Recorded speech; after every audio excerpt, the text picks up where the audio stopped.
The following program is produced by Edit Extreme.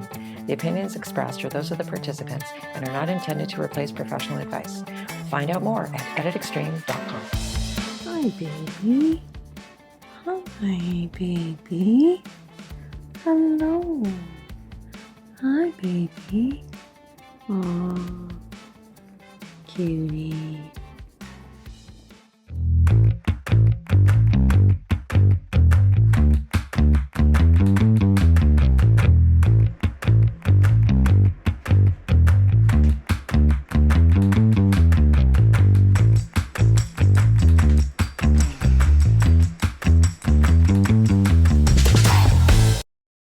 Because I'd lived with so many cats over my life, when I first met Bobby, I already knew the technique for meeting a cat for the first time, but John demonstrates it here in a way for us that's easy to understand. When approaching for a cat the first time, you have to remember that you're a lot bigger than them. You don't be looming over them like some cretin. So you've got to get down on their level, and then you put out your hand, either finger, and let them sniff it. We communicate by speech and sight. They communicate by smell, and he or she needs to check you out to see what's going on. They can get a lot of information from smelling you.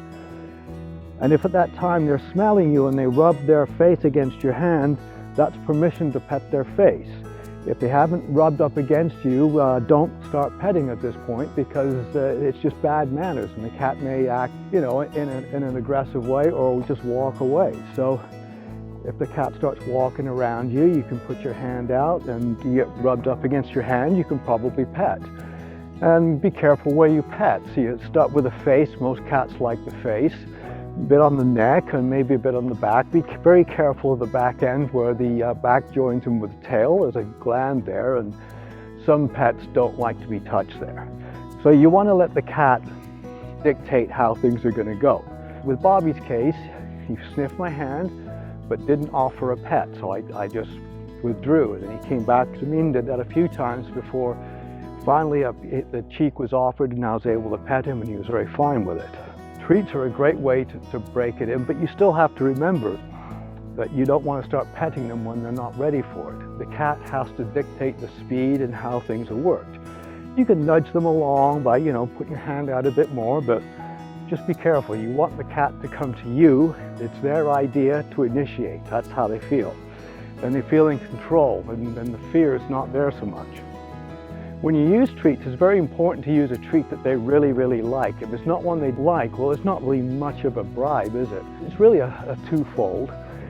First of all, the cat associates you with food, which they like, and with good food. I like to have them take it out of my hand, because then the treat and my scent are mixing together, and so my scent is being associated with the cat's treat. My scent and my presence.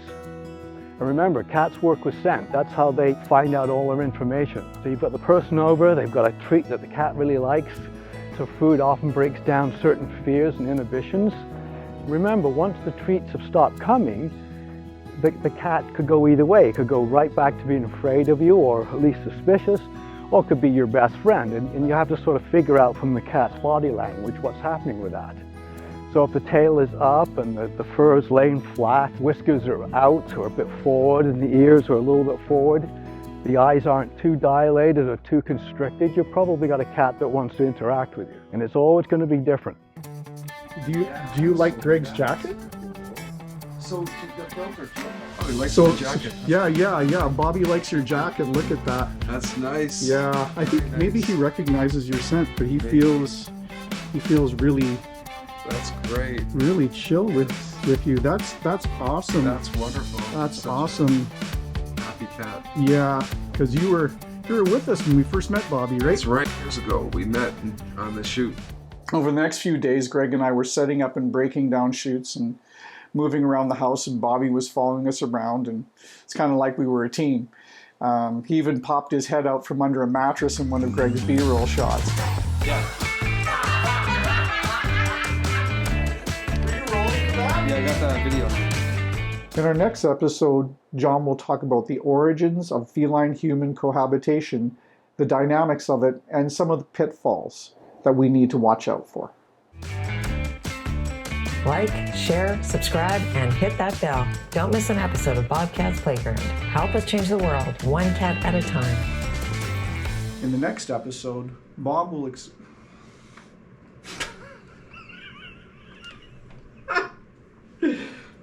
Bob's not here. Bob's not home. Saga.